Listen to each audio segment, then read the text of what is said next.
அஸ்ஸலாமு அலைக்கும் வரஹ்மத்துல்லாஹி வபரகாத்துஹு. கண்ணியமிக்க எல்லாம் வல்ல அல்லாஹ்வின் அடியார்களே, அன்பார்ந்த சகோதரர்களே, தாய்மார்களே, பெரியவர்களே, தொடர்ச்சியாக அபூபக்கர் ரலியல்லாஹு அன்ஹு அவருடைய வரலாற்று செய்திகளை நாம் பார்த்து வருகிறோம்.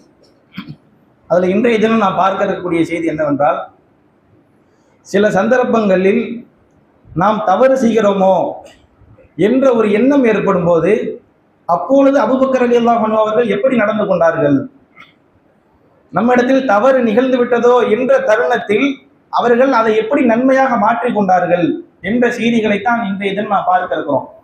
பொதுவாக நம்ம நபர்கள்ட்ட உள்ள விஷயங்கள் தவறை திருத்திக் கொள்வதற்கு மனமும் இருக்காது, எண்ணமும் இருக்காது. அவங்க அதை ஒரு பொருட்டாவே நினைக்க மாட்டாங்க, இது தப்புனே உணர மாட்டாங்க. ஆனா அபூபக்கர் ரலியல்லாஹு அன்ஹு அப்படி இல்லை. இது தவறு என்று சுட்டி காட்டப்படும் போது உடனே அதுக்கு முன் இது தப்பா என்று கேட்டு அதை மாற்றிக் கொள்வார்கள். அப்படியான சில செய்திகளை தான் நாம் இன்று பார்க்க இருக்கிறோம். அதுல முதலாவதாக ஒரு முறை அல்லாஹ்வுடைய தூதர் ஸல்லல்லாஹு அலைஹி வஸல்லம் அவங்க என்ன செய்றாங்கன்னா, ஒரு தகவலை சொல்றாங்க, ஒரு செய்தியை.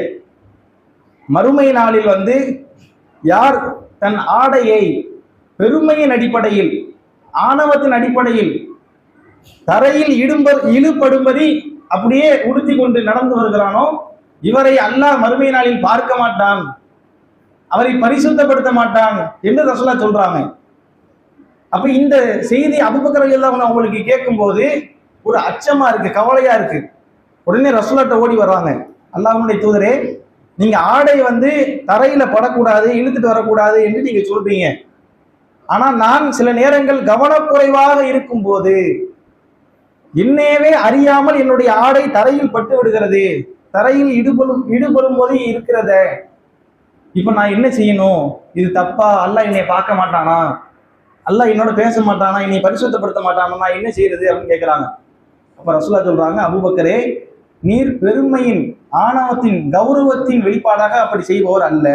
உங்களை பத்தி எனக்கு தெரியும், நீங்க பெருமைக்காண்டி செய்யறது இல்லை, இது உங்களுடைய இயலாமை, இதுக்கெல்லாம் எல்லாம் குற்றம் பிடிக்க மாட்டான் என்று சொல்றாங்க.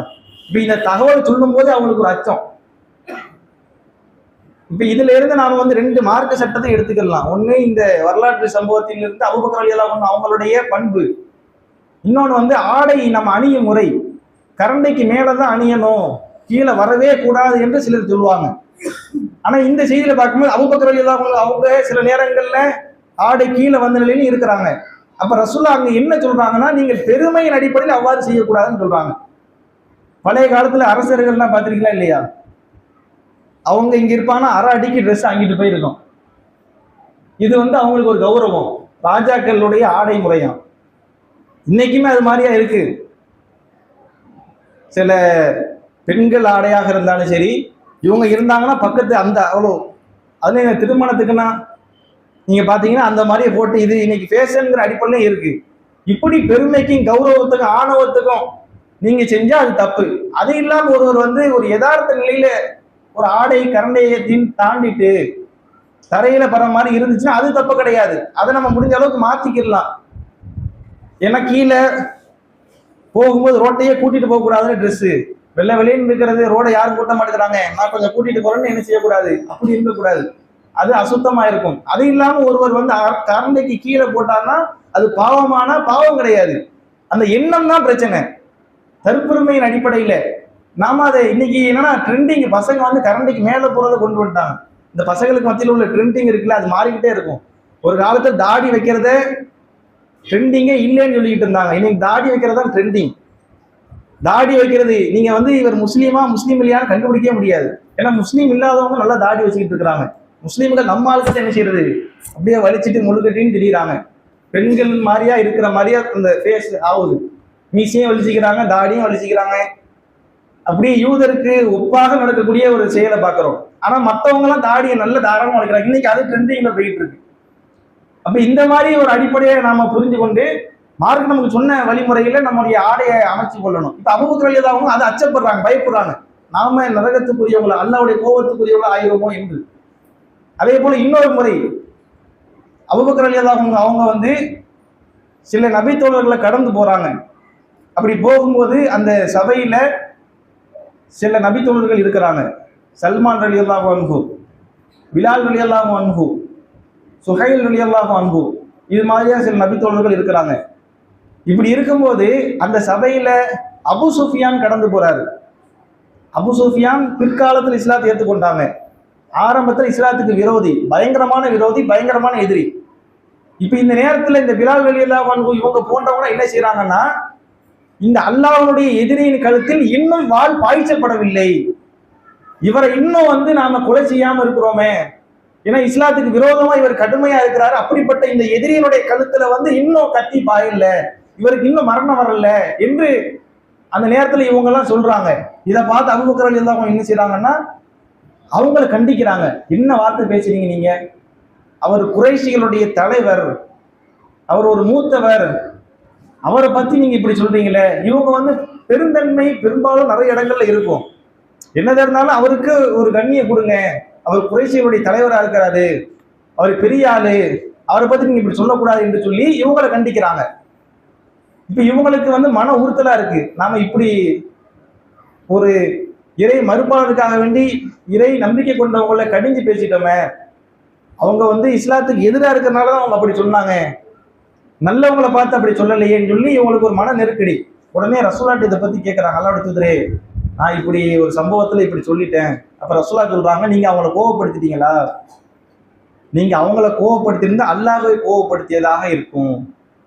அப்ப இத ரசூலா என்ன செய்யறாங்கன்னு அங்கீகரிக்கிறாங்க. அவருடைய கழுத்துல வாள் பாய்ச்சப்பட வேண்டும் என்பது நபித்தோழர்கள் சொன்னது சரிதான், ஏன்னா இஸ்லாத்தை அழிக்க நினைக்கிறவங்களே அழிக்க நினைக்கிறது தப்பு இல்லை என்ற அடிப்படையில் ரசூலா சொல்றாங்க.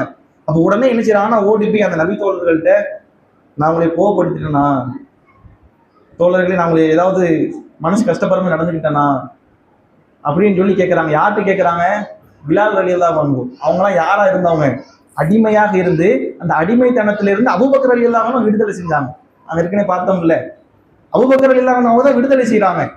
அப்போ கூட பிலால் ரலியல்லாஹு அன்ஹு அபூபக்கர் ரலியல்லாஹு அவங்கள்ட்ட என்ன கேட்கறாங்கன்னா, நீங்க விடுதலை செஞ்சீங்கல்ல, உங்களுக்காக வேண்டி என்னை விடுதலை செஞ்சீங்கன்னா நான் உங்களுக்கு கீழ் இருக்கிறேன், இல்ல இறைவனுக்காகனா நீங்க என்னை சுதந்திரமா விடுங்க, இறை மார்க்கத்துக்காண்டி நான் உழைக்கிறேன் என்று சொல்றாங்க. இல்ல நான் உங்களைய பொதுவா எனக்காண்டி வாங்கல, பொதுவா தான் நான் உங்களை வாங்கினேன் என்று சொல்லி அவங்க சொல்றாங்க. இப்படிப்பட்ட பிலால் ரலியல்லாஹு அன்ஹு அவங்கள்ட்ட போய் என்ன செய்யறாங்கன்னா, இவங்க மன்னிப்பு கேட்கிறாங்க. இந்த குணம் நம்மள்ட்ட வருமா? இப்ப நம்ம கடையில வேலை பார்க்கிற ஒரு ஆளு அல்லது நமக்கு கீழே இருந்த ஒரு ஆளு, அவங்களுக்கு நம்ம தப்பே செஞ்சிருந்தாலும் மன்னிச்சுக்கிறோமான்னு கேட்கிற மனம் வருமா? கேட்க மாட்டோம், கௌரவம் பார்ப்போம்.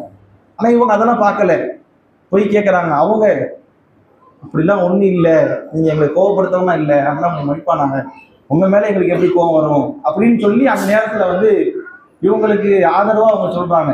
அப்ப இவங்க நம்ம ஒரு தப்பு பண்ணிட்டோமோ என்று நினைக்கும் போது உடனே என்ன செய்யறாங்கன்னா, அதை மாத்துறாங்க. நமக்கு பிரச்சனை வந்துடுமோ என்று சொல்லி பயந்து அது என்னவா இருந்தாலும் போய் நிக்கிறாங்க. இதுதான் அபூபக்கர் ரலியல்லாஹு அன்ஹு அவங்க உயர்வதற்கும் சொர்க்கத்திற்கு உயர மாறுவதற்கும் காரணம். இன்னும் இதுல உச்சமாக நான் சொல்றதா இருந்தா, ஒரு சம்பவம், ஆயிஷா ரலியல்லாஹு அன்ஹா அவங்களுடைய வாழ்வில் ஏற்பட்ட மிக நெருக்கடிக்குள்ளான ஒரு சம்பவம். என்ன சம்பவம்? ஆயிஷா ரலியல்லாஹு அன்ஹா அவங்களுடைய வாழ்க்கையில் ஏற்பட்ட ரொம்ப நெருக்கடியான சம்பவம், அவங்க மீது அவதூறு சுமத்தியது. இது நாம எப்படி பார்க்கணும்னா, இப்ப நம்ம மேல ஒரு ஆளு விபச்சார பட்டம் கட்டிட்டாரு, இதுவும் அதுவும் ஒண்ணு இல்லை. அவங்க உம்முல் முஃமினீன், மூமின்களின் தாய், நபியினுடைய மனைவி, அபூபக்கரின் மகள், எவ்வளவு அந்தஸ்து பாருங்க. இப்படிப்பட்ட ஒரு நபர் மீது அங்க உள்ள நயவஞ்சர்கள், நபி தோழர்கள் உட்பட அவதூறு சுமத்துறாங்க. இவங்க தப்பு பண்ணிட்டாங்க. இதுல அபூபக்கர் ரலியல்லாஹு அன்ஹு அவங்களுடைய உறவினராக இருந்த மிஸ்தாக் பின் உசாசா என்று சொல்லக்கூடிய ஒருவரும் இருந்தார். மிஸ்தாக் என்று சொல்லக்கூடிய ஒருவரும் அவங்க அபூபக்கர் ரலியல்லாஹு அன்ஹு அவங்களுடைய உறவினர். அவங்களும் என்ன செய்யறாங்கன்னா, இப்படி சொல்றாங்க. சில நபி தோழர்களுமே இந்த கூட்டம் சொன்னாங்க. அவ்வளவு நெருக்கடிக்குள்ளான சம்பவம். அவங்க அதனால அழுது அழுது கண்ணீர் தண்ணியே வர முடியாத அளவுக்கு நிலை மாறிட்டு ரசூலுல்லாஹ் அவங்களை பிரிஞ்சிடலாமாங்கிற அளவுக்கு ஆலோசனை பண்ணாங்க. பல நபி தோழர்கள்ட்ட, தன் மற்ற மனைவிமார்கள்ட்ட கேட்டாங்க, நீங்க ஆயிஷாவை பத்தி என்ன நினைக்கிறீங்க, பிரிஞ்சிடலாமாங்கிற அளவுக்கு. அதனுடைய கஷ்டம் எப்படி இருந்துச்சு தெரியுமா?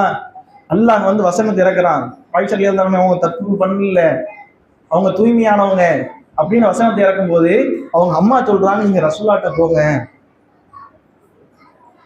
அப்புறம் ஆயிஷா ரலியல்லாஹு சொல்றாங்க, நான் ரசூலாட்ட போக மாட்டேன்.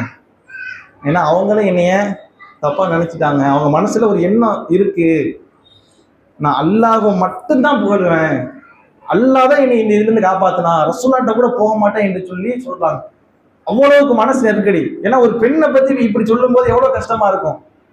அப்ப இந்த நேரத்துல அபூபக்கர் ரலியல்லாஹு அன்ஹு என்ன சொல்றாங்கன்னா, இப்படி என் பிள்ளை மேல அவதூறு சுமத்திய மிஸ்டர், அவர் என் உறவுக்காரராக இருக்கிறனால நான் அவருக்கு உதவி செஞ்சுட்டு இருக்கிறேன். இவங்க என்ன செய்யறாங்கன்னா அவருக்கு பொருளாதார உதவி செய்யறாங்க.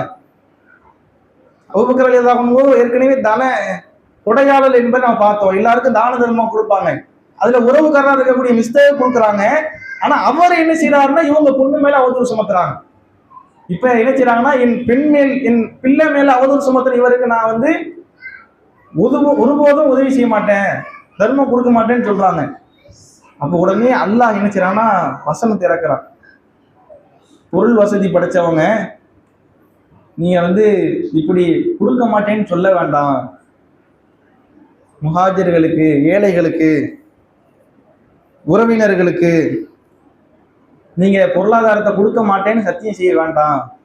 வல் யஃபு வல் யஸ்ஃபஹ், நீங்கள் அவர்களை மன்னியுங்கள், விட்டு விடுங்கள், அலட்சியப்படுத்துங்க.